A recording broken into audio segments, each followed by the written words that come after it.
Hi, my name is Barry Sterling Mitchell. I produce the Sterling Net Point Power Rankings and the Bias Plus reports. And this is Ben and Barry on football. Hello out there. This is Ben Dickerson, your co-host. Another great week of NFL football. You got to love it. It's the best league. It's the best sport in the world. And let me just tell you real quick, I was 66.67% winning percentage last week, and it should have been better. I'm a little upset that I didn't bet on my Giants, but that's okay because I'm happy with the win. So let's go.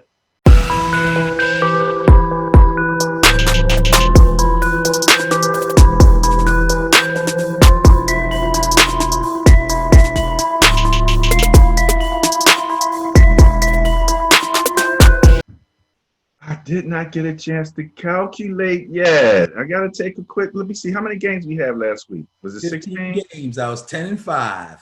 It was 15 games. Yes, sir. You know, anytime I win 10 games and plus, I'm up. I'm good. Well, let me see here. I got one, two, three, four, five, six, seven, eight, nine. So you got 10, right? Yes, sir. You know why, don't you? The tie? I took the Washington football team. Oh, yes, I got yes, you on that one. yes, yes. You Oh, that's why laughed they at call me. them upsets. And you laughed at no, but you laughed at me though. Did I laugh at you? Yes, you did. Yes, you did. Go back and look at the tape. Okay, all right. Well, it was funny at the time. What can I tell you?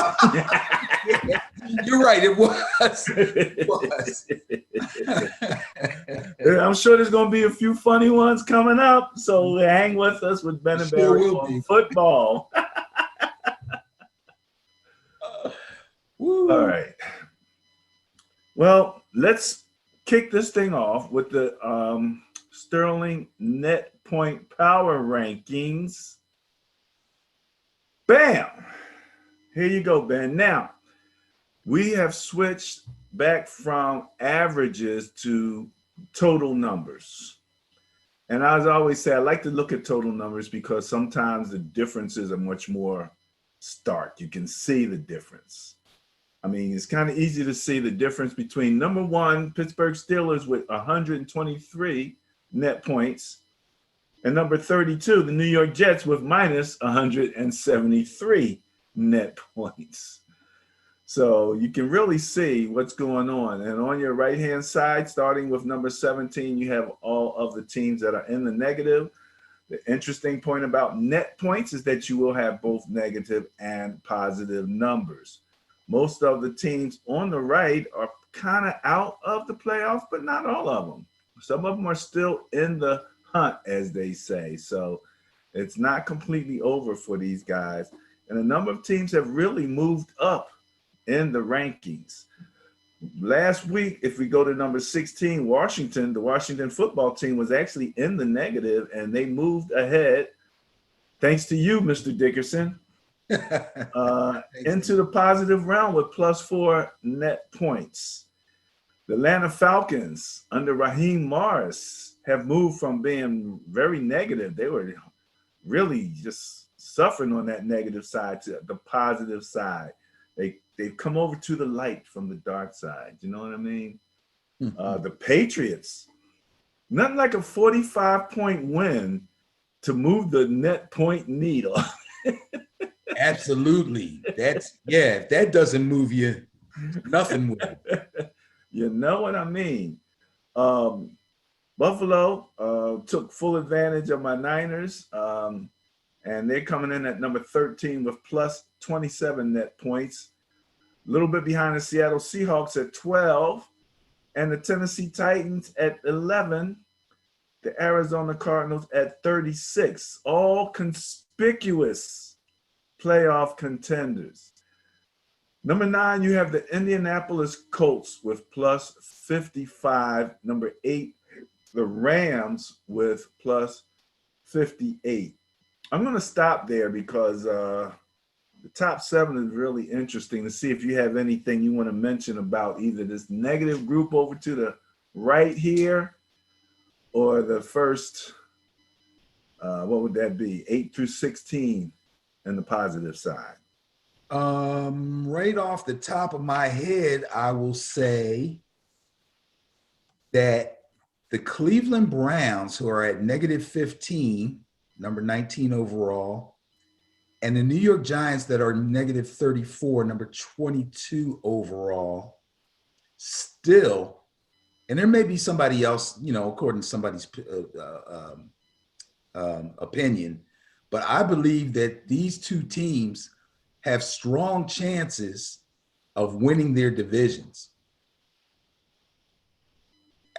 So, if the Browns continue to play the way they've been playing, especially the way they played last week, and the Giants do the same, both of them have a chance to win their divisions. And of course, if you win your division, you will be in the playoffs.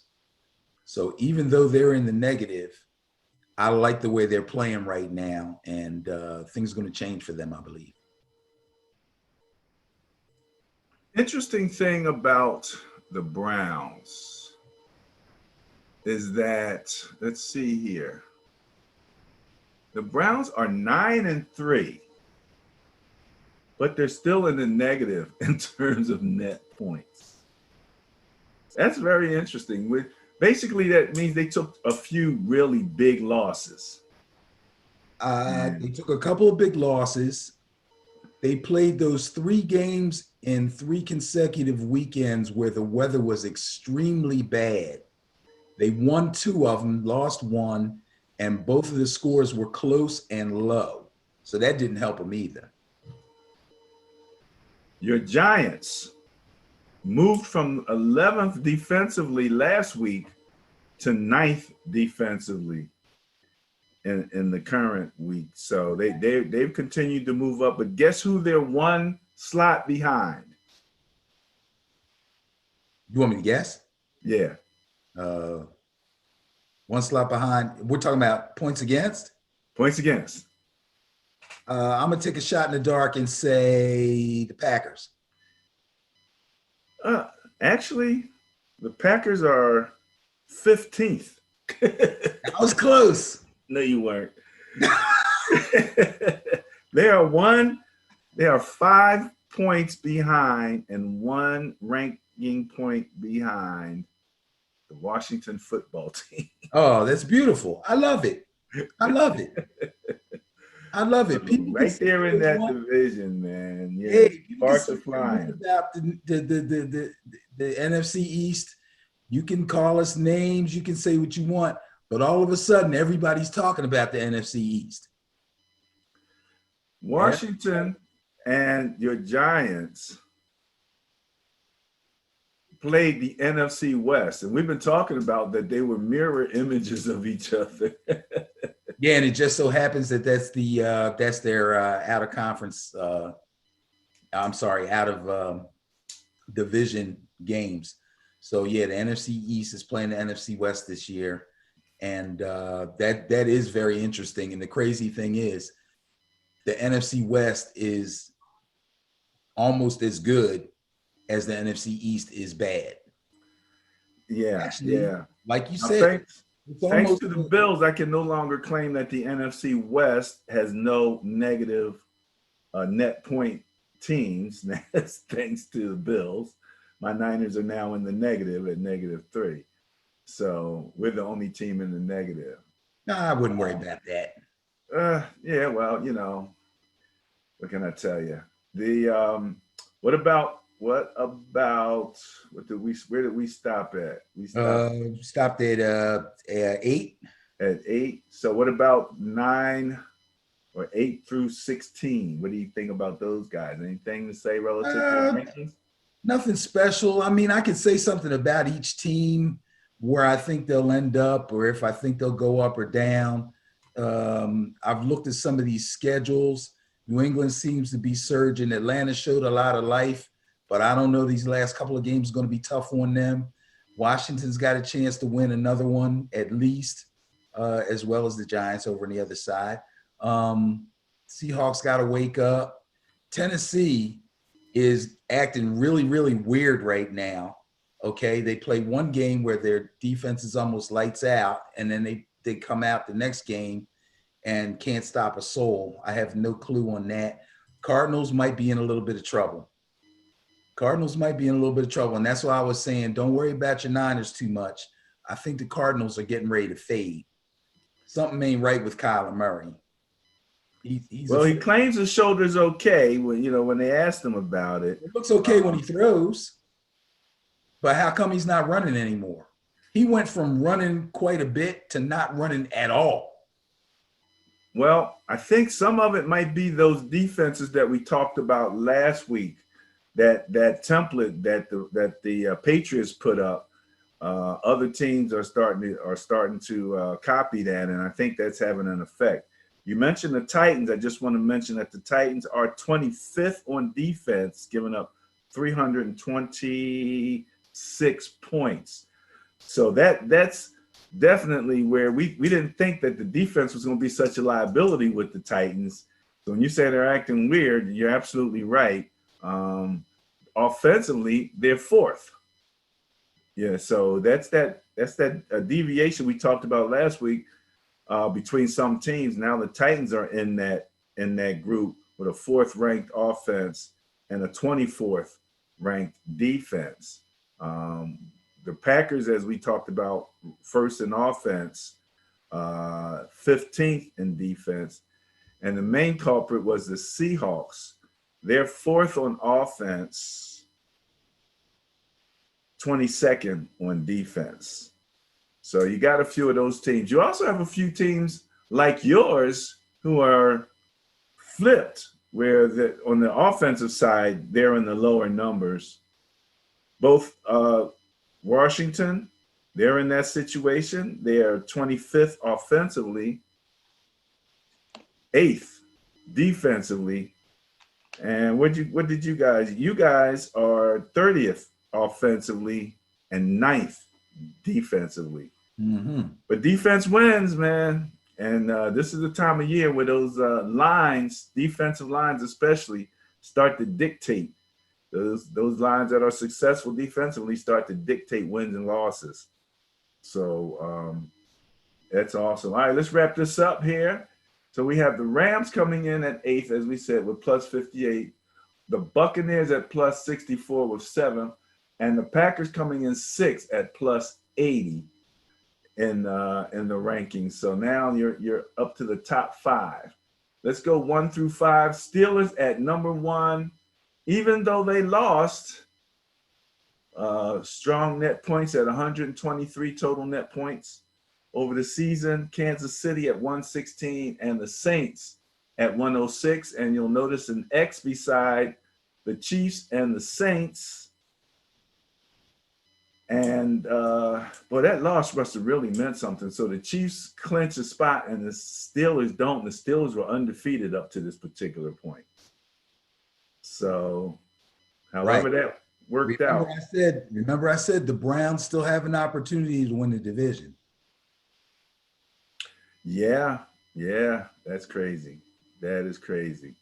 Okay, so that's the Sterling Net Point Power Rankings. Any last words on that? No, I'm good.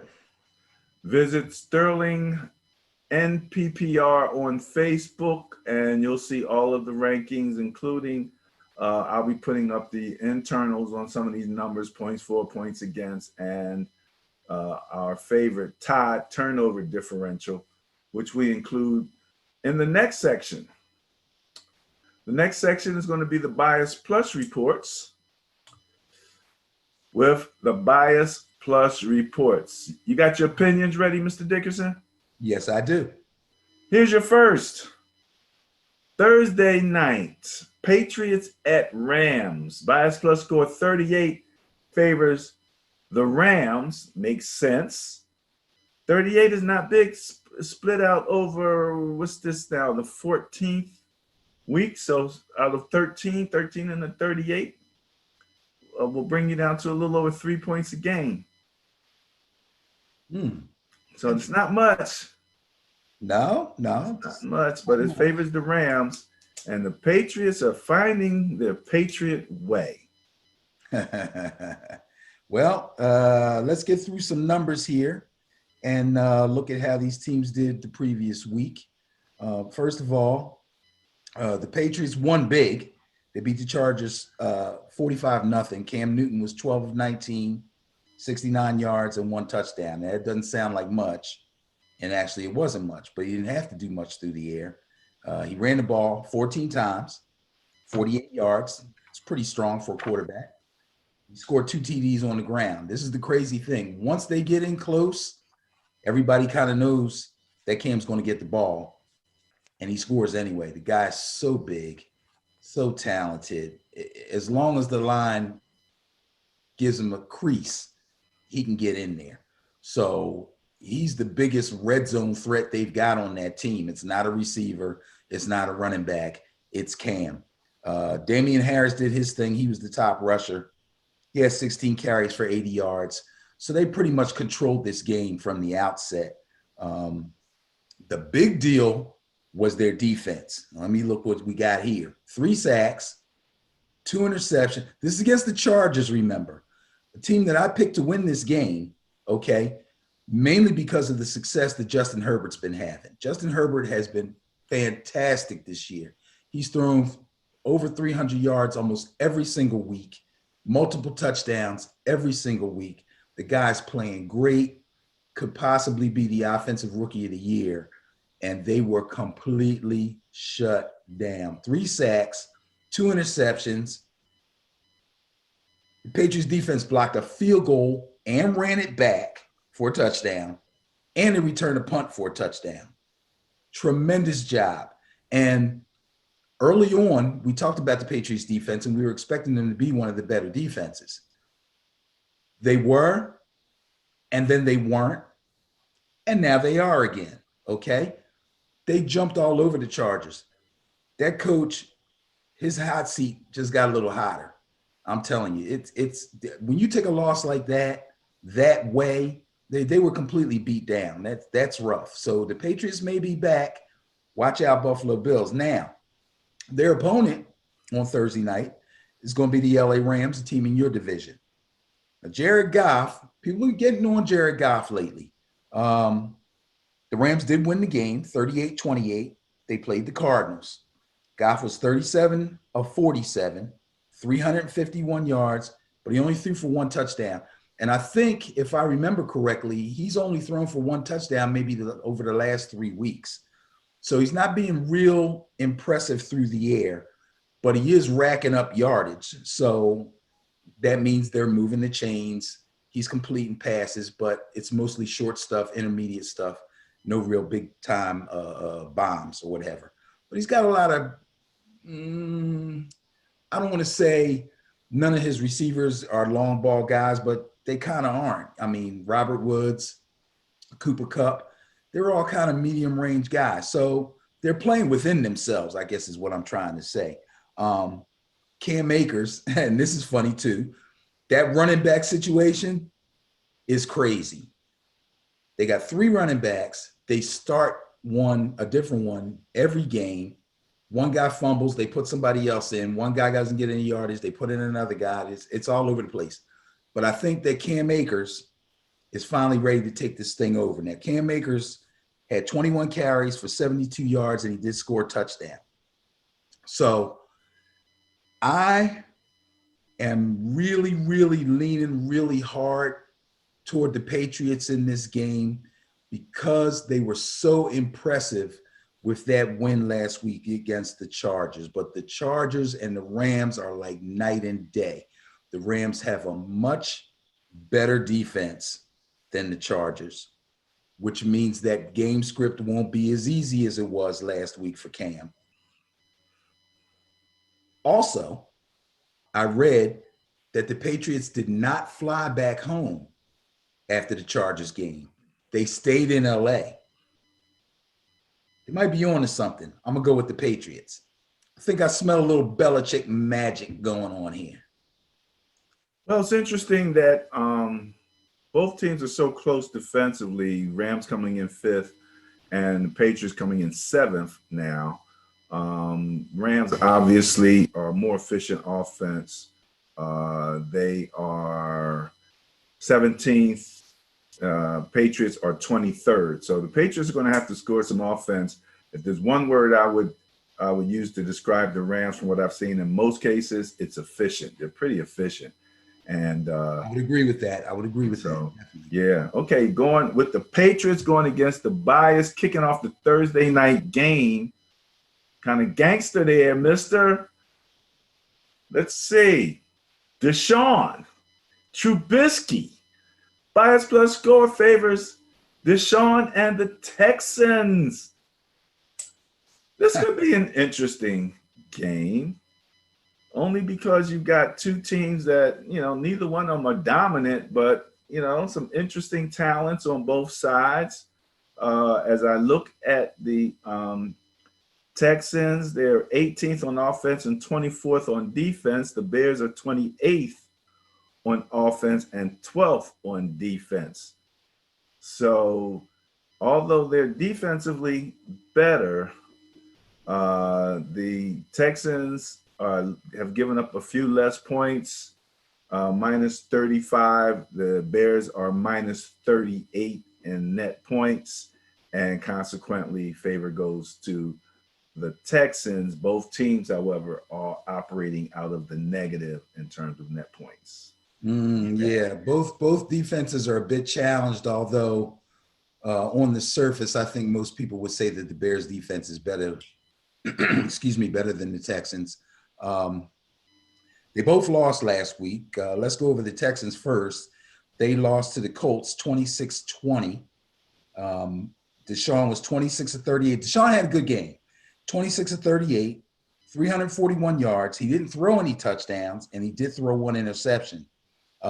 He also carried the ball 7 times for 38 yards, and he did score on the ground.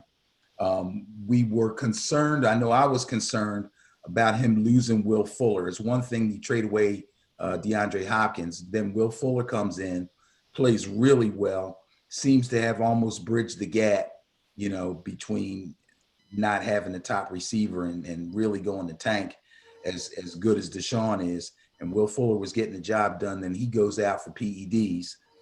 So who steps up? Kiki QT. And a guy named Chad Hansen off the practice squad. They both, Kiki QT had 141 yards and receiving that game. And Chad Hansen, the practice squad guy, had 101. So if you could catch and you can run routes, Deshaun Watson will find you. That's how good he is, okay? But just as good as he is, then we look at the other side and we have Mitch Trubisky. They lost to the Lions 34-30. They were winning the game. And late in the game, it was time to Trubisky it up. Took a sack. He fumbled. The Lions recovered. They drove. They scored. They won. It's a mess. Trubisky probably won't start another game unless Foles gets hurt again. I'm pretty sure Foles is on deck to play this week coming up. Really? Yeah, I'm pretty sure. As long as he's healthy, I'm sure he'll be in there. Matt Nagy, the head coach, is on the hot seat. Their GM is on the hot seat. This is not what they were expecting in Chicago. Yeah, they're in bad shape. I'm going to go with the Texans on this one. I think they're going to go into Chicago, and Deshaun's going to put on a show. And even if the Bears hang in there and make it a good game, they'll somehow blow it at the end. I'm taking the Texans. Going with the bias on this one. All right. Cowboys going into Cincinnati to see the Bengals. Bias plus score of 60 favors the Bengals. It doesn't even sound right, does it? Bengals favorite over the Cowboys. That does sound, yeah, it sounds crazy until you take 2 seconds and think about it and go, well, yeah.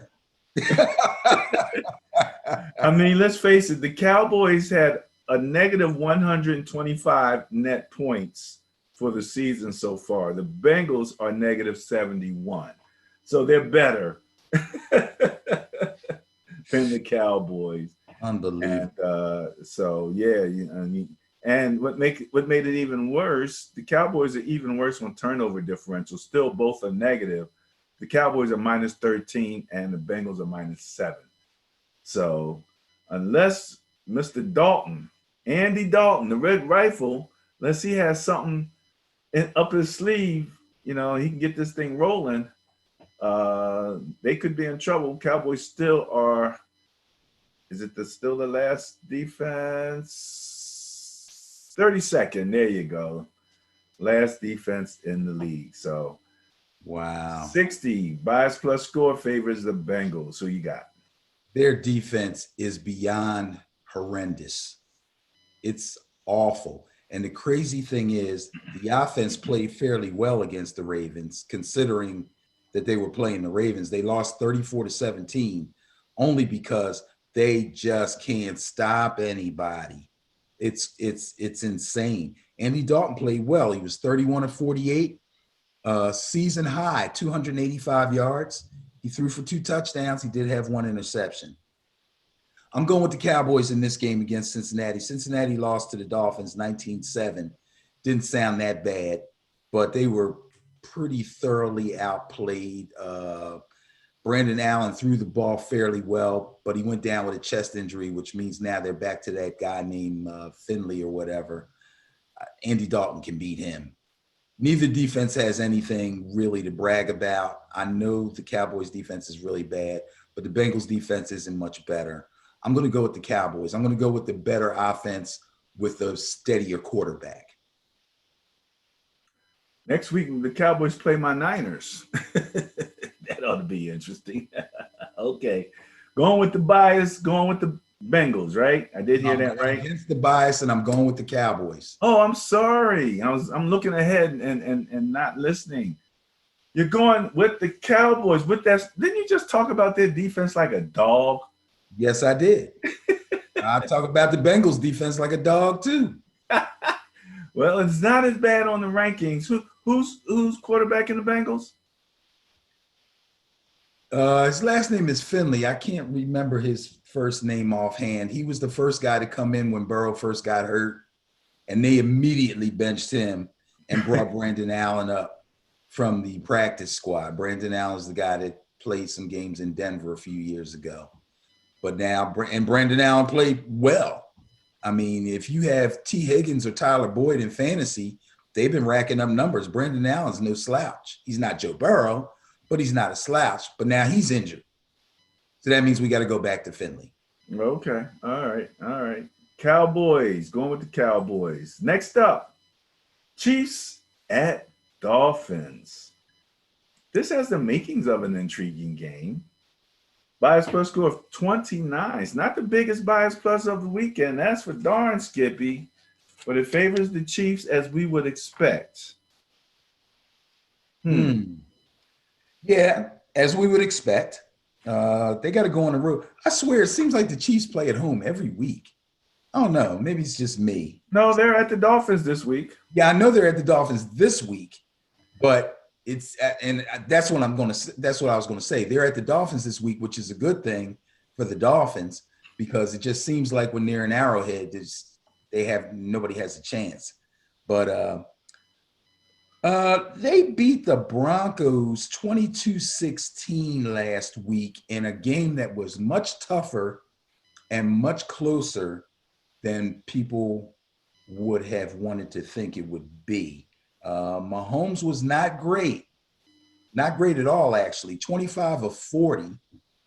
Did have 318 yards. He threw for 1 touchdown. Now, here's the crazy thing. He actually threw for 3 touchdowns. One of them got called back for holding. The other one, Tyreek Hill actually caught the ball, came off the field. I don't know if he didn't notice that they didn't go out to kick an extra pointer. I don't know what the heck was going on. He runs to Andy Reid and says, hey, I caught that. And the next thing you know, they're punting. I don't know what happened there, but they showed the replay several times. He caught that ball. That ball never touched the ground. So they basically, I'm not even going to say they decided not to challenge. I think they blew their chance to challenge that play. And it wasn't automatically reviewed because it wasn't a scoring play because the referees thought the ball touched the ground. So they called it incomplete. So they just missed that touchdown completely. So that was bad luck on their part. The Dolphins played pretty well against the Bengals. Not great. I think they would have played better, and we've had this conversation, if Ryan Fitzpatrick was quarterbacking. Tua is not ready, but they seem to have cast their lot with Tua, and they're going to go with him come hell or high water. That's their guy. I know they want to make the playoffs. I know the players do. I know the coach does. But they've decided that Tua is their guy, win, lose, or draw. And if they don't make the playoffs because he doesn't play well enough and they lose games down the stretch, they won't have anybody to blame but themselves. The organization, I mean, not the players. Not the players. They won the game because Myles Gaskins carried the ball 21 times for 90 yards, and he caught 2 passes for 51 yards. So he moved the sticks. He kept them going. And he pretty much got the job done. Along with their defense, they had 6 sacks and 2 interceptions. Also, here's another thing, and this is kind of a fantasy nugget, but it's kind of not, because now the Dolphins are going to have some tougher games coming up. But I've been riding Jason Sanders, their kicker, for the last 4 weeks. This guy kicks 3-4 field goals a week. He kicks long ones. He's made several 50-yarders. He's awesome, man. This is an awesome kicker. Now, I don't know if he's going to do that well this week, but he got me like 12 points. You get 12 points from a kicker in fantasy. That's awesome. So that being said, I'm going to go against the bias again. I'm going to pick the Dolphins to win this game against the Chiefs because I saw what the Broncos were able to accomplish last week, and I think the Dolphins can do even better this week. Keep it tight. Dolphins pull it out. Interesting thing about the Dolphins this week, they are number 2 defensively, and the Chiefs are number 2 offensively. That's good. I like that. So that works in your behalf. So you're going with the Dolphins. You are a man on a mission. A man on a mission, I'm telling you. Just this mission to go against the bias. Well, how about this one? Oh, you know. Cardinals and Giants, the New York Football Giants, your beloved Giants. Bias plus score 67 favors the Cardinals. Another NFC West, NFC East matchup. Cardinals are coming in with a 9th ranked offense and a 14th ranked defense coming up against your Giants, who are a 30th ranked offense and a 9th ranked defense. So the 9th ranked defense against the 9th ranked offense.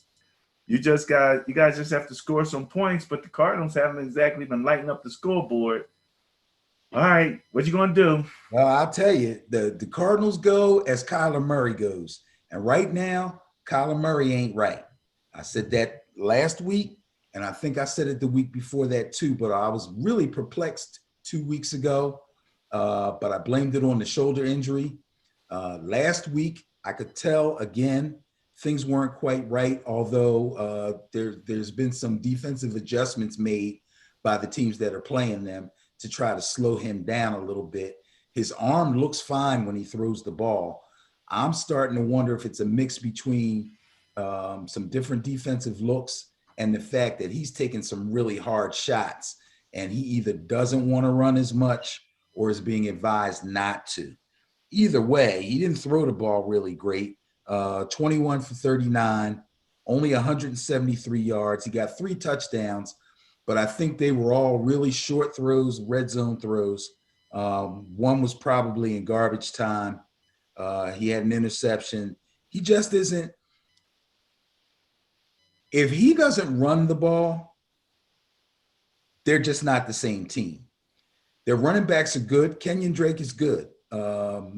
Edmonds is good.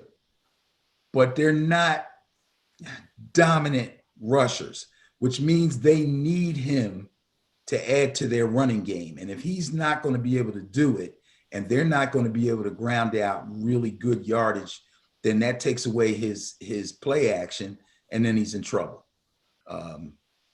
So that's how I look at the Cardinals, and I probably will continue to look at them that way, regardless of who they play coming down the stretch. Now, here's the way I look at the Giants. Colt McCoy ain't good. He's okay, but he ain't good.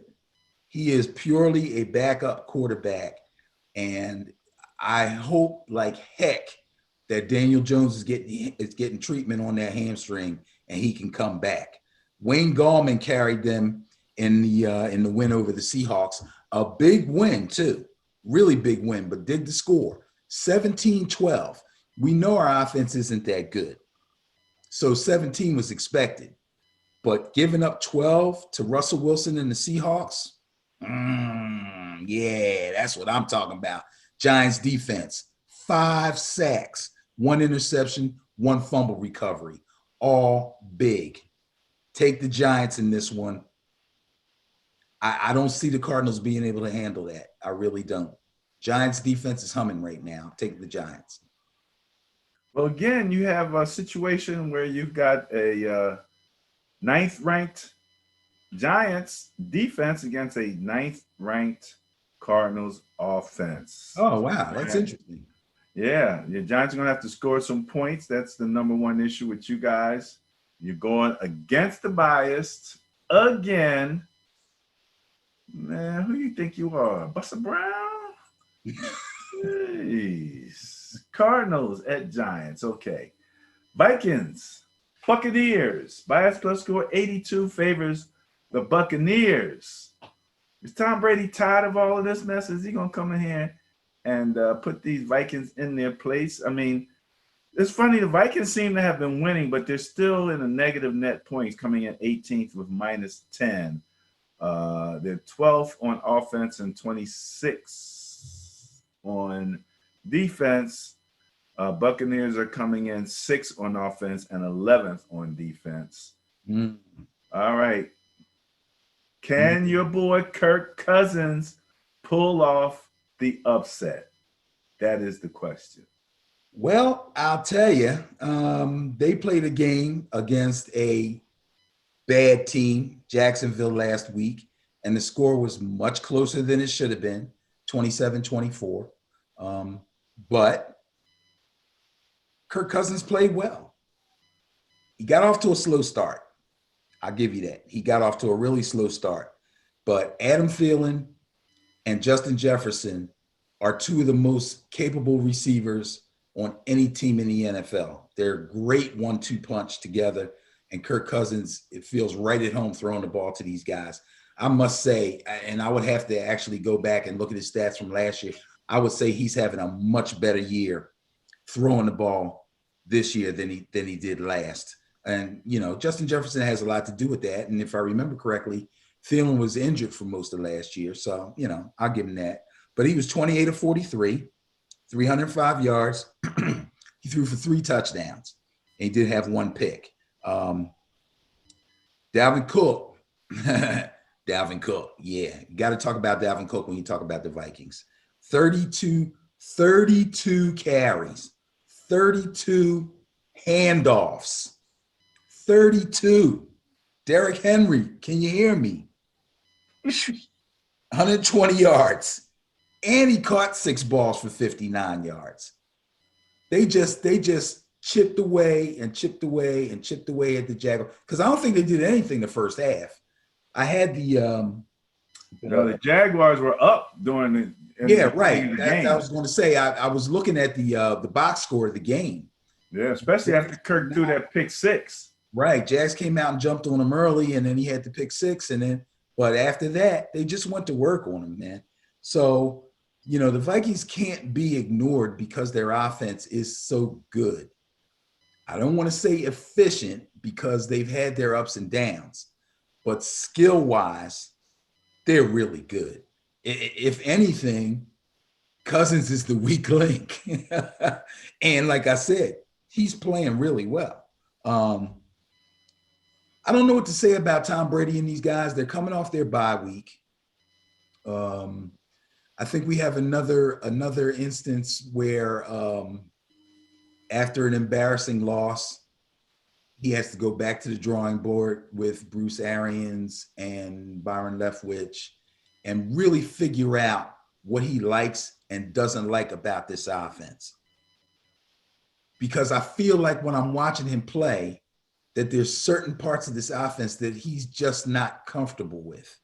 And I'm not going to say it's like throwing the ball deep, that no risk and no biscuit means bombs away and all that stuff, but it really doesn't. It just means we want to push the ball down the field. So yeah, the long ball has to be part of it. Brady can throw the long ball. He can throw the long ball. I mean, he's not gonna toss. Who threw that? Dalton threw it right before halftime. Oh man, Yeah, that ball went 60 yards in the air. Yeah, 60 yards in the air and went right through CeeDee Lamb's hands. But we don't want to talk about it.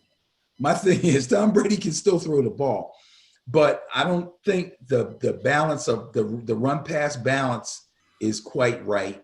And I'm not so sure that their line is the best pass blocking line that it should be when you have a quarterback like Brady, who doesn't roll out a lot.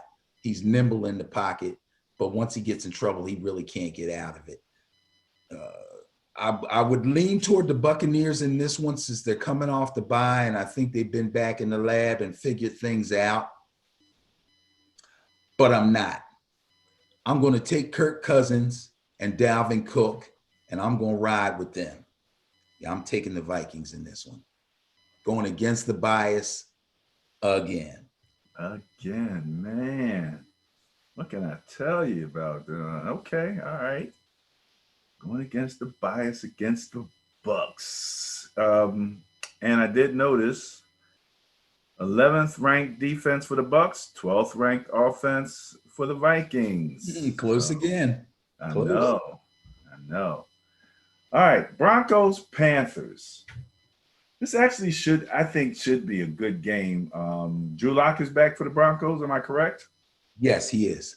So, and I've been playing a little Madden. I'm playing with some different teams just to kind of get an idea, just to see what it's like to play with. I thought about it. I was like, I'm kind of, by playing only with the Niners, I'm kind of denying myself the experience of playing with like a Kyler Murray, or Deshaun Watson, or a Teddy Bridgewater. I actually kind of like the Panthers a little bit. So, you got C-Mac in the backfield there, that you can do a lot with.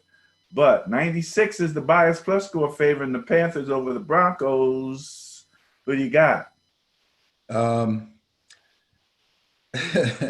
Yeah. Both negative net points also. Both negative net points. Go ahead. Both of them in negative net points, and Drew Lock did not throw the ball that well against the Chiefs, although they did battle the Chiefs before losing 22-16. But it was more of the Broncos defense really seemed like shutting down the Chiefs run game. Now, Clyde Edwards-Helaire did not play. He did suit up for the game, but they didn't put him in. He had a little injury, or I might be mixing him up with somebody else. Somebody had a stomach virus or something. But anyway, he did suit up. He did not play. Le'Veon Bell did most of the work on the ground, and he did very little work. The Broncos defense was all over the run game. That meant that in order for them to win this game, it had to go on Mahomes. So you go, oh, it's Mahomes, no big deal. Yeah, well, he did okay.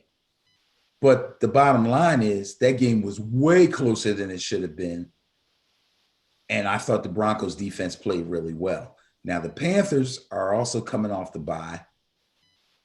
It's a good thing too, because at the end of their last game, I think they played the Vikings. In fact, Teddy Bridgewater's arm was hanging off by a thread as he ran off the field. So I haven't heard any reports about his injury yet, but I'm going to assume since they had a week off that he's going to be okay and good to go. I'm going to go with the Panthers in this one. I think the Panthers defense is going to be a little bit better against the Broncos. I know they're good against the run, and the Broncos have Melvin Gordon. I think they'll probably try to shut down the run and make Drew Lock beat them, and I don't think he's going to be able to do that. Also, Christian McCaffrey is supposed to be back. Although I just read something, I'm getting ready to put him in my starting lineup in my fantasy team, and they said he's got another injury. I'm like, what do you do? Fall down the steps? He's got some kind of thigh injury. I don't know what the heck is wrong with him. But anyway, he's supposed to start, so that'll be good. DJ Moore's got COVID, so I don't think he's going to be able to play. Curtis Samuel had COVID, but I think he's off, so he'll be able to play. And Robbie Anderson should be good. So he'll have almost all of his targets, and Christian McCaffrey will make a big, big difference. Good as the Denver defense did against the Chiefs, they're not going to stop C-Mac. So take the Panthers. Yeah, the Panthers have a better offense. They are actually, in terms of that offensive-defensive matchup, Panthers coming in 21st offensively, Broncos coming in 21st defensively. We're getting a lot of that in these matchups here.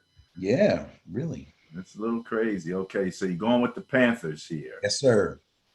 Titans at Jaguars. Bias plus 150 favors the Titans in this one.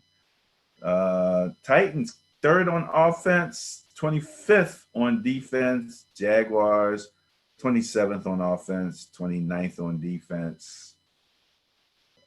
All right. You gonna stick your neck out here anywhere? This was a crazy game. This was a crazy game. I took the Titans confidently over the Browns. And boy, was I wrong. They were down 38-7 at halftime. 38-7. It's crazy. Baker Mayfield, I don't know what he had for breakfast, but they were having their way. And again, we talked earlier about the Titans defense. They're weird, man. They look so good one week. They look so bad another week. It's insane. So they're down 38-7 at halftime. Ryan Tannehill finally gets to work. He is 29-45, which isn't great, but he did throw for 389 yards. He scored 3 touchdowns. He threw 1 pick. The problem was they couldn't get Derrick Henry on track. Derrick Henry only rushed for 60 yards. That's a problem. They have to have Derrick Henry. They can win if Derrick Henry does his thing and Tannehill's okay. But they're hard-pressed to win if Tannehill has to play lights out if Derrick Henry doesn't get his normal 120, 130, 140 yards. And that's what happened. They fell behind. They tried to come back. They lost 41-35. It was a great game to watch, but it was tough on the Titans.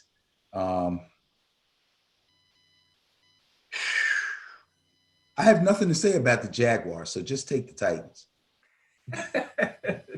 going with the bias. There you go. Colts at Raiders. Bias plus score 88 favors the Colts. Now the Colts are 10th on offense. The Raiders are 11th on offense. But the Colts are 10th on defense, and the Raiders are 28th on defense. Consequently, Colts. Who you got? I got the Colts. Phillip Rivers hasn't been especially exciting, but he gets the job done. He's the greatest game manager ever. They played the Texans last week. They won the game 26-20. 27-35, 285 yards, 2 touchdowns, no turnovers. Very important for a guy like Phillip Rivers, who doesn't move well at all in or out of the pocket. If he even gets out of the pocket, it's a miracle. That guy is so slow and so slow of foot. After a couple of weeks of Nyheim Hines being the number one running back, Jonathan Taylor has taken that job back over again. He had 13 carries for 91 yards. He caught the ball 3 times for 44 yards, and he had a pass-catching touchdown. I really like the Colts. The Raiders, another weird team, look really good one week, look really bad another week. Derek Carr looks great when he plays against Kansas City, looks terrible when he plays against the Jets. Unbelievable. They only won that game because Greg Williams decided that he was going to send an all-out blitz and lock up man-to-man on the outside at the end of the game. But kudos to Derek Carr for recognizing it, making sure that the offense realized it was an all-out blitz, go maximum protection, and take his one-on-one matchup and throw a perfect pass and score and win the game. He had to do all those things to make it work. The fact that they just all-out blitz and went man-to-man, we say it's dumb because it didn't work. It didn't work because Derek Carr recognized it. He called the correct protection. He threw a perfect ball, and he had a fast receiver, and he caught it, and he ran it in. If he drops that ball, if Derek Carr gets sacked, everybody's calling Greg Williams a hero. But, well, Jets fans won't like it because, you know, they're trying to get they're trying to get the number one pick. But you know what I mean? So I have to give more credit to Derek Carr than I give the sour look to Greg Williams because he's a knucklehead anyway. But besides that, just take the Colts and be done with it. I cannot trust the Raiders. Cannot. Not to be trusted. Not to be trusted. I hear you. Well, after talking so much about the Jets, they now have to go visit Seattle and the Seahawks with the highest bias plus score of the weekend. I do believe, let me take a quick look here. Where's my sheet at, Jimmy Christmas? Yeah, that's it. The highest bias plus of the weekend. There's a few big ones, but this is it. Favoring the Seahawks, 207 is the bias plus score. Favoring the Seahawks. Jets, Jets, Jets, trying to tank for Trevor. Jeez. All right, who you got? First of all, if I'm Trevor, I'm pulling a John Elway. I ain't showing up. Well, maybe by the end of the season they will have fired the coach and he can at least see some new blood coming in. Some of the new coaches have come in and made a big difference, you know. Lots of new faces on the coaching front, including guys who got replaced mid-season. They need a lot more than just the coach, but I don't want to talk a whole lot about this game because I have Russell Wilson as my quarterback in my main fantasy league, and I need him to put up some numbers for me. I want the Seahawks to win. I expect the Seahawks to win. I'm picking the Seahawks to win, but this is a scary game. After watching them the last couple of weeks, this game's kind of scary, but take the Seahawks. All righty, there you go. Take the Seahawks. Next up, Packers. My man A-Arth with the fadeaway deep pass at the Lions, who are just fading away. Bias plus score 158 favors the Packers with the number one scoring offense and the 15th defense. There's your Packers right there. Okay, this is an easy one.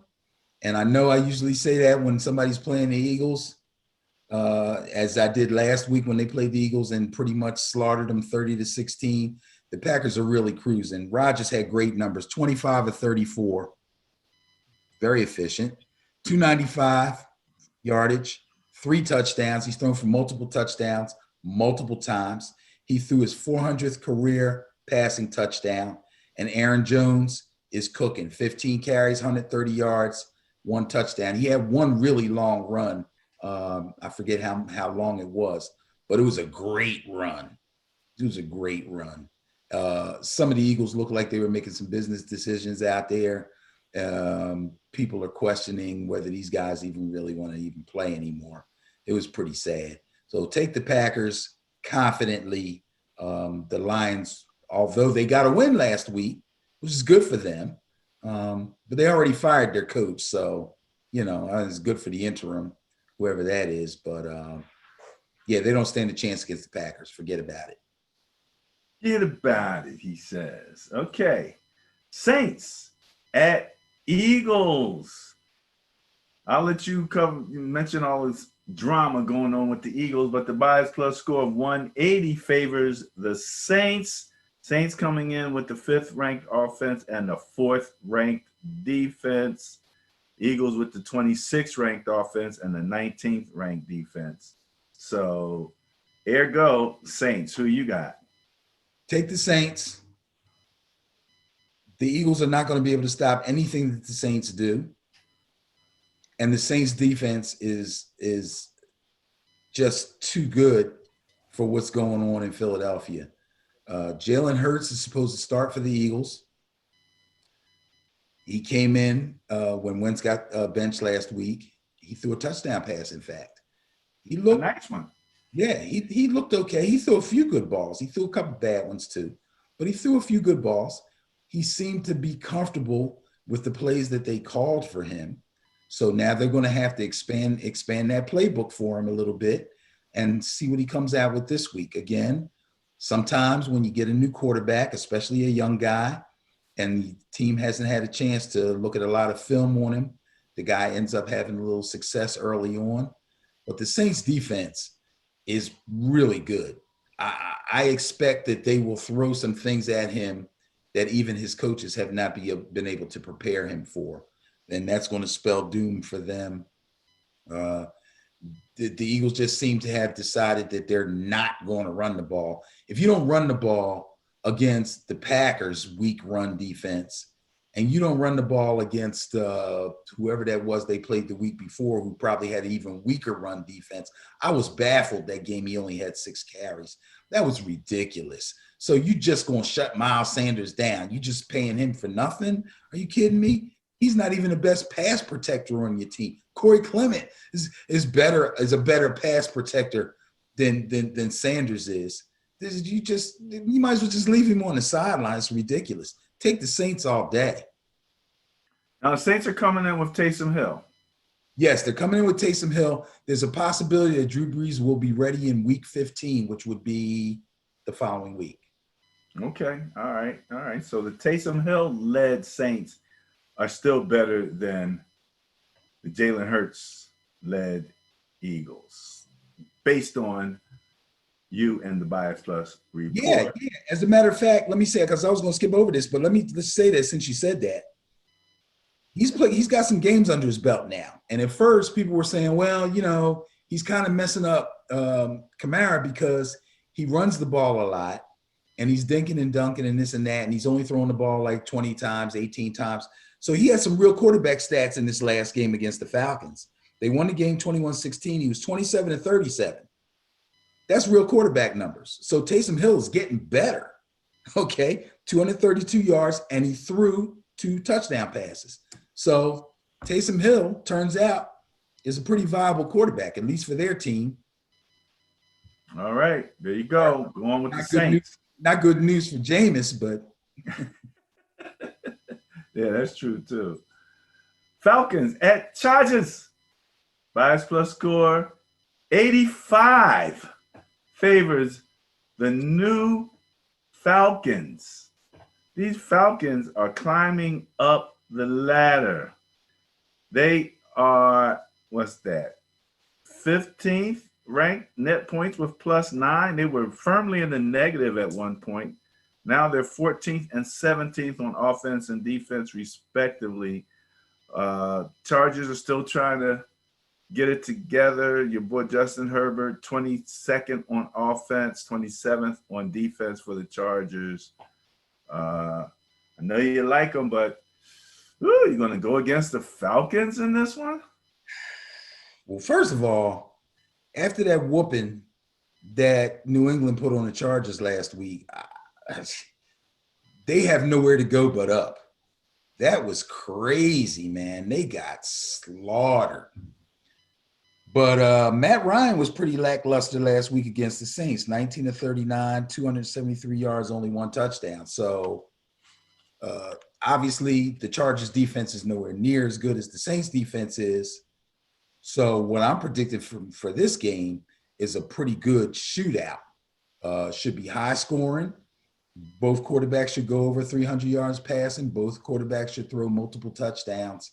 I think the Chargers will win because they have, believe it or not, the better running game. Austin Eckler is back, and Austin Eckler is a beast.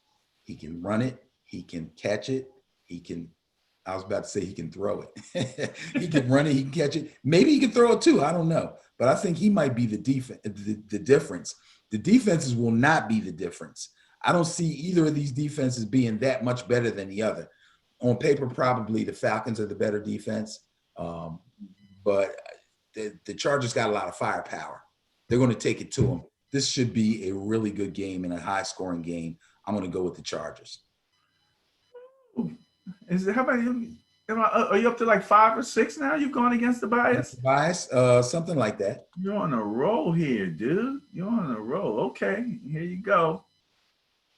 The Washington football team at Levi Stadium visit my beloved.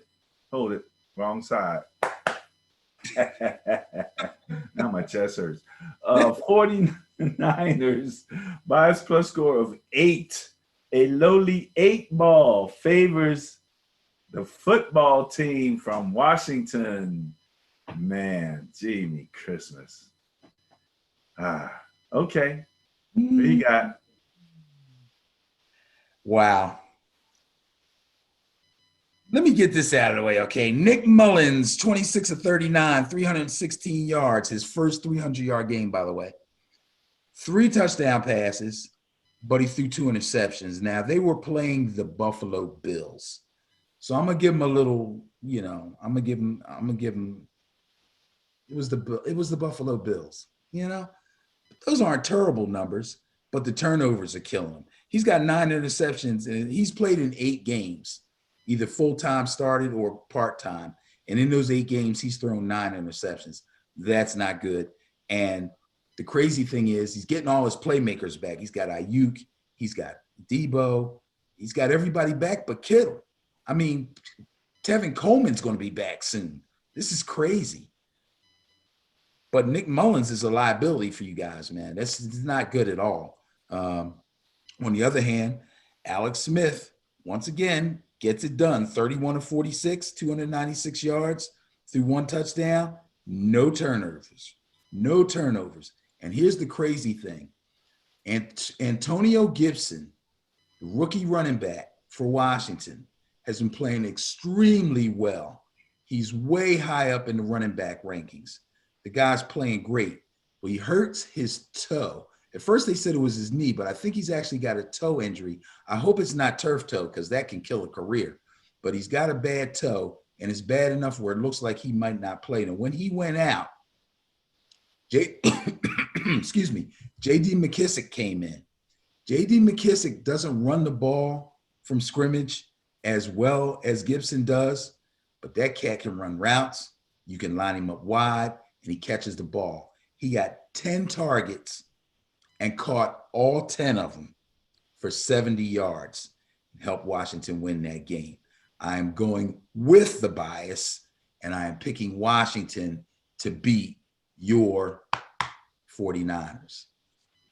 Hey, they're definitely favored, and like you said, Nick Mullins is questionable. Last week, Josh Allen wound up being, I think, player of the week off that performance against my Niners. So I was impressed, and apparently so was the league.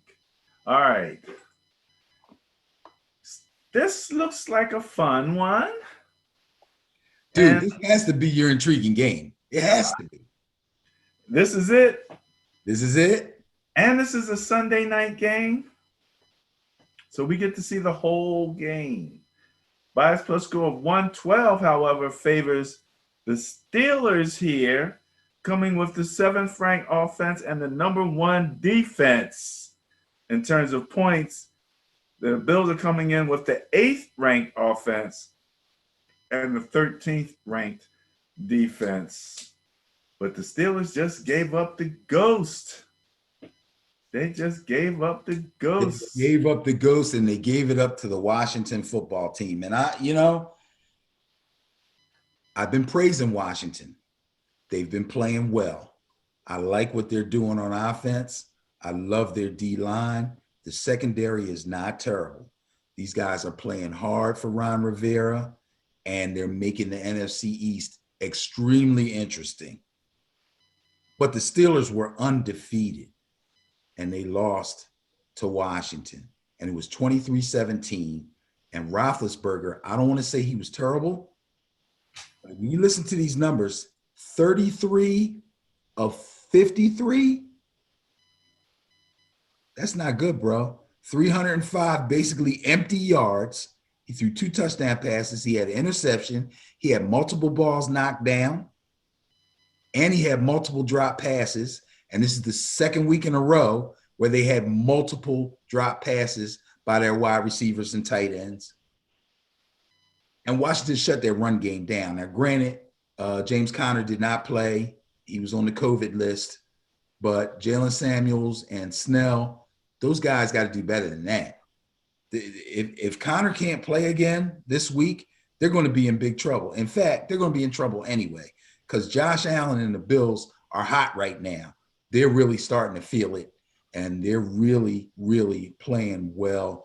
Josh was 32 of 40 against the Niners, whose defense is, you just got Sherman back. I thought you guys were pretty good, but he went to work on you. 32 of 40, 375 yards, and he threw 4 touchdown passes. That's another reason why I can't take the 49ers. You guys are giving up too much through the air. But, take the Bills. The Bills will beat the Steelers. The Steelers will take their second loss. Watch out for the Browns. You know what? I might. For the Browns. Oh, because. I was about to go on a limb and say, you know what? I'm taking the Browns to win the division. If the Browns beat the Ravens, I think the Browns play the Ravens again, right? The Browns beat the Ravens. They can win the division easily. Anything's possible. Anything's possible. I was just trying to look at week 15 to see who the Browns play. Where's Cleveland at? Oh, wait. That's the next game. Is that the next game? No. Week 15? No. This week. It's the Monday night game. The next game. Oh, yeah, that's right. It's the Monday night game. All right, so we're going with the Bills on this one, right? Yes, sir. Yes, sir. Yes, sir. You're all juiced up about it. Let's go there.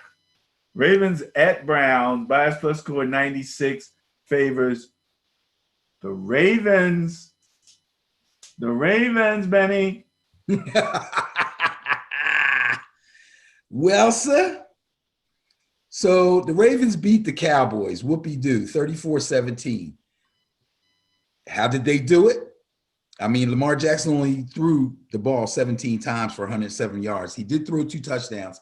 And again, the Ravens are a running team. They are a running team. That's what they do. That's what they do best. I saw him throw some balls in the dirt. They look like Donovan McNabb worm balls for sure. We haven't seen a lot of them in years.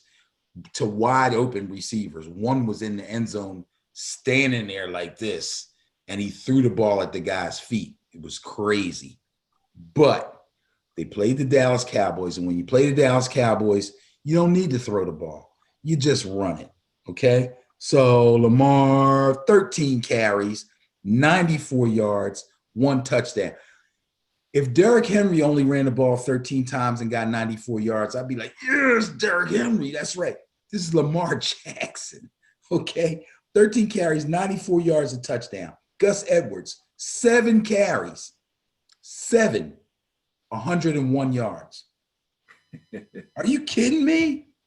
J.K. Dobbins, who should be starting, but again, just like the Rams, the Ravens don't want to commit to one guy. He carried the ball 11 times for 71 yards and a touchdown. Are you kidding me? Ingram can't even get in the game. He had 6 carries for 28. He's the old man. But if they can't run the ball, they're in trouble. And what did the Browns do to the Titans? They held Derrick Henry to 60. And if you can hold Derrick Henry to 60, I'm not saying you can stop the Ravens run game because Lamar is that X factor, okay? But you should be able to impose your will on them a little bit, especially if you come in with that mindset that we're just not going to let them run all over us. And if they do that, and if Baker comes with his head screwed on right, I'm taking the Browns. Could it be last week that the Browns got that one guy came back and made a difference? Remember that conversation last week? No, but Myles Garrett was already back. Who? They got somebody else back? Because Myles Garrett was already back. Well, that's all they needed. That's No. what, No, they played well across the front. He couldn't. There was nothing for him. So you're going against the bias again. I believe you are in the majority against the bias. I can't remember the time that you've actually done that. I can't either, and it wasn't planned. Again, now that we're using this new format now, I look at my notes and then I go back over them again when I talk to you about them here on the video, and that's when I make my decision. Sometimes they're easy. I'm automatically leaning one way or the other. Sometimes I talk myself out of it, but I haven't written down the bias until you show me what it is. So it is what it is. Between the Sunday night and the Monday night game, I have 2 potential intriguing games of the week there. And there's maybe one more. Let me see that I was looking at. I think the Colts Raiders is a very interesting game. I was very interested in the Falcons and the Chargers. How about Patriots Rams? Yeah, Patriots Rams would be interesting. I usually don't go with Thursday night because I don't have the time to write something before that, but that is an interesting game. The Bucks and the Vikings I find interesting.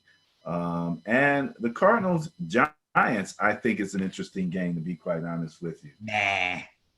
Man, them Giants is coming after him, man. And then if, like you said, if Kyler can't be Kyler, that's a problem. I've heard whispers that the opposing coach is starting to figure out the air raid a little bit. So, oh really? Yeah, we'll have to keep your eye out for that. Keep your eye out for that. Okay. So pulling out that old college game film. They will. They will. Yeah. And right now they have enough actual game film. Right. They got game film on him in the pros, and they have game film on him in college, and they have game film to follow that coach and the coach that he mentored under. Does that make sense? Can you mentor under somebody? Yeah, that's fine. Kind of like an oxymoron. Yeah. But anyway, there's plenty of film to look at if you want to study the air raid. And, when they were having success, I would think, you know what? We might need to look at this air raid a little bit, figure this thing out. Make sure we know what's going on. So yeah, that could be a problem for the Cardinals. Well, speaking of problems, let's see here. Finishing up with the Ravens and the Browns, you are taking the Browns, right? That is correct. All right. So that wraps up this week's Bias Plus report. Let's just talk about the bias buster of week 13. Congratulations to the New England Patriots. Unfavorable bias plus score of 0.3. So they didn't have a lot going against them in the beginning, but that 45-point whooping that they put on those guys was enough to put them at the top of the net scores, and the bias plus buster score 45.3 goes to the New England Patriots as the Bias Plus Buster of the Week. So I might do the bias numbers again. They're straight numbers, no opinion, no conjecture. It is what it is. And if you've ever had some bias going against you in life and you succeeded, you were a bias buster. Congratulations, and congratulations to the New England Patriots. All right, Benny. To wrap up the show, we do the commentary, and again, look around. Obviously, nobody's paying us, so we can say whatever we want. That's right. That's right. We don't have to worry about a thing. Let's go to our Facebook page, Ben and Barry on Football at BNBOF. I just want to mention our comment that we got on YouTube. We are a fledgling YouTube show, and sometimes I don't, on YouTube you get these people who give you a comment, and then the next thing you know, you're following them, and you get the feeling that's why you got the comment. It's like they're smart enough to know they say something nice, you'll follow them. It worked with this guy, but I love the comment, so I'm just going to take it as being authentic. Good job. You guys make me look like a genius when I talk football with my buddies. You do all the hard work, and I go out and talk like I'm an NFL insider. Wow. Now, it was all good until he said he takes what he gets from us and makes himself sound like an NFL insider. Like that's one hell of a comment. Because I don't think I'm anywhere close to being an NFL insider, nor do I sound like one. But I tell you what, if people watch this show and they really pay attention to the power rankings, my part, I'm just entertainment. These power rankings are real. They really are. That's why we're doing this thing, because you impressed me so much with how these power rankings work. And if people would take the time to actually look at the numbers and watch how we do things, and then watch the NFL Network and look at their power rankings and compare them to yours, I think they'll see something. I think they'll find that extremely interesting. Not only how close they are, without us using any opinion or conjecture, how close they are to the so-called experts' power rankings that are full of opinion and conjecture. Yet the slight differences are based on the numbers. So you can't argue them. You can't look at ours and say, well, why aren't the Chiefs number one? Which I think is crazy anyway, because at the time Pittsburgh was undefeated, but still, it's all about the numbers, man. It's all about the numbers. Hey, and it's funny because as I put out on social media the other day, I said, you want to know what the experts are saying? Weeks before they say it. Right. So yeah, thank you. That was pretty cool. That was pretty cool. Next up on the Ben and Barry show, we talked a little bit about Aaron Rodgers last week. This was that show. We have an article here. I put it out. This is all of the emergency precaution quarterbacks. And I don't know if I can. Let me see something. I'm gonna see if I can. Oh, I know what I have to do here. Let me switch this over real quick to the next tab, because I just wanted to show just a little bit of that particular article, because I want people to know to go to, because we're going into that last quarter. And, some of these guys, you just don't know who's going to wind up. If somebody gets COVID, and then all of a sudden you find out that they've been in the quarterback room with the other guy, and hopefully they keep that one guy completely separate. But you look at the Dolphins, rookie wide receivers, Malcolm Perry and Lynn Bolton Jr. as emergency backups.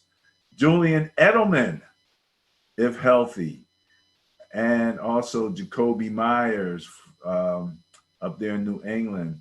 Jeff Smith, wide receiver, practice squad. Mike White. The Jets have 3 signal callers on the active roster, but those are a couple of the guys. So, the Baltimore Ravens are going to go to a punter. Dan Cook, yeah. He can throw. I seen him throw the ball in a game on a fake punt. That's what they're saying. His ability to throw the ball is quite extraordinary. So yeah, he can spin it. Interesting. So won't go through all of that, but I did want to just kind of mention that, that article is there. Check it out, and you'll get an opportunity to kind of see what's there. And we do what we can to bring everybody on board there. All right. Next up, Dez Bryant. Dez tweeted after being told that he had tested positive. He tweeted that he was going to call it quits for the rest of the season. He's already retracted it. But he took this so emotionally that, one of the things that about Dez was he was emotionally a bit erratic when he was with the Cowboys. I mean, he would be the guy on the sideline screaming and acting crazy and everything. And at one point it was juice, and then at another point it was a distraction, And the thing that struck me about this was that he never acknowledged his danger to other people. It was all about him. I'm really messed up about this. I'm going to call it quits. I'm going to drink some wine and learn to cope. I'm going to do this. I'm going to do that. Dez, you were a threat when you were positive. You were shedding virus. And it would have been nice to hear you say, I'm glad they caught it. I wouldn't want to have infected anybody else. So that was missing out of that conversation. And I just, I'm not trying to be particularly critical of Dez. Dez kind of represents a lot of people's attitude. And I can understand if you're all juiced about playing your old team. He was ready to go. I hear he was one of the reasons that they said that they didn't have to take anybody else off the field, because when they did when they checked to see who he had been around, apparently he had gotten to the field so early, most of the other people weren't even there yet. So he wasn't around a lot of people to have infected them. He was really hyped and juiced. So, I mean, empathetically, I'm with him. IQ or EQ, emotional quotient, maturity-wise, I would have liked to have heard him say, I'm glad that I didn't, I wasn't infecting anybody, or that they caught it so that I could protect those people around me and make sure nobody else got it. What can I tell you? Well, I heard a little something else about this situation. Uh-oh. Supposedly, they run through everybody's tests real quick before the game, sometime before the game that day or whatever. And supposedly, his test came back inconclusive. Right, the first one. The first one, right. Sometime before the game started, but while all the players from both teams were there, they came back and said that he was positive. In the meantime, he went out and hugged almost every Dallas Cowboy in the building. And the NFL didn't say nothing. And the NFL said nothing. Nothing. Coach, so good to see you. Come here. Let me put it all on you. I'm not even worried about Dez right now. I'm trying to figure out what were they thinking to allow that to happen. Like, he should have been immediately told to go to the locker room. So you think no? Well, yeah, well, I think he was after he was told he was positive, but I'm assuming he did all the hugging before he was told. That's not the way I heard it. Are you I serious? heard he was salty. First of all, he was juiced up to play the game. He found out he wasn't going to play the game, so he got mad. So then he wanted to go and tell all his boys, yeah, man, they said I'm positive, man. I can't even play, man. But it's good seeing you, bro.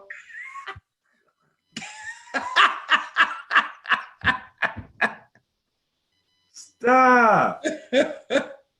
But like I said, I question Dez's emotional IQ, emotional really. quotient, and that would actually prove a little bit more to my point if he did that. Oh my goodness! And now we got to be on watch to see whether the entire Cowboy team Yeah, right. comes out positive.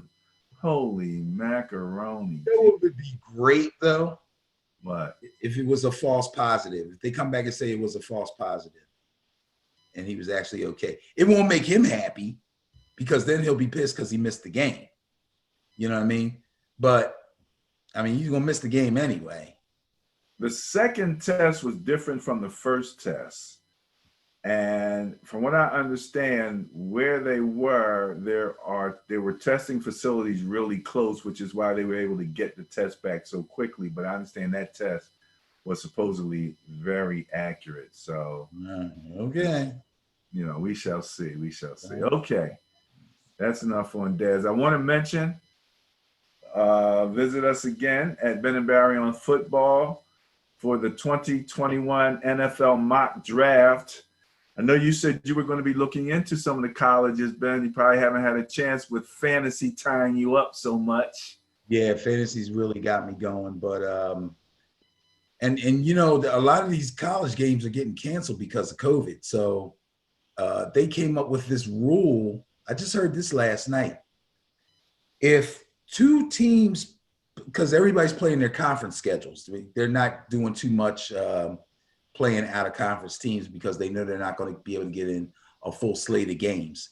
So if two teams played each other and then if Team A and Team B play each other, and then Team A has a game against another team and Team B has a game against another team, and the two teams that Team A and B are playing have to cancel because of COVID, Team A and B can play again because they have another rule that they put in earlier in the season, also related to COVID, that in order to be eligible for the college playoff, which only 4 teams are eligible for that, any can make it anyway, but in order to even compete to get in it, you have to play a minimum of 6 games.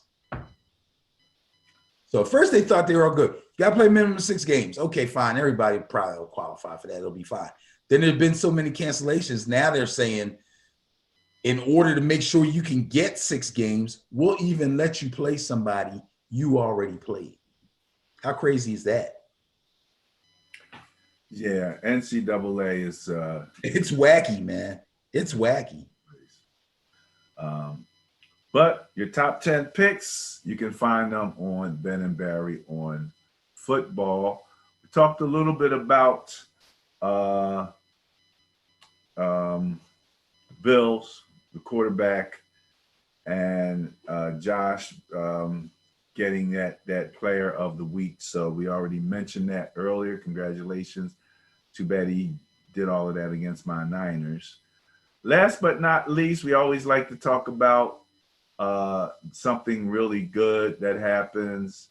Russell and Ciara have funded a charter school. It was an existing charter school, but it's going to come under Russ and Ciara's foundation. Their foundation is called Why Not You? And so that's kind of, they're going to be taking over, and they put up like, I forget how many millions to do that. But Russell Wilson, again, reaching out, part of that whole NFL outreach program. There's so much going on, so many of these guys. And this is, I think, part of the Inspired Change initiative that they have. And I think that Inspired Change is why we aren't hearing so much about the Players Coalition. They kind of got into the Inspired Change and just assimilated, so we don't hear about them so much. But congratulations to Russell and Ciara. So anything on that? No. Do we have anything on it? They had they're still doing the My Cars, My Cleats thing. They had some really sharp looking cleats, man. Nice. Them joints are hot. Customs. Yeah. But that's a good thing too. It gives the guys a chance to not only, look nice, but a chance to push their causes and their foundations and their charities and things that they're interested in and work with outside of football. So I think that's great. Football has loosened up a little bit, man. Yeah, a little bit. They've loosened up a little bit. They're seeing the errors of some of their ways. They still have some attitudes that they have to deal with, but can't be too mad at them. So, all right, that wraps it up for me on Ben and Barry on football. Don't forget to click the notification button and the bell and all of that good stuff so that when we put out the new videos, you will be notified. Ben, any last words? I have two. Don't sleep on the NFC East. It's going to be fun to watch, and it's going to go down to the wire. Other than that, go Noles.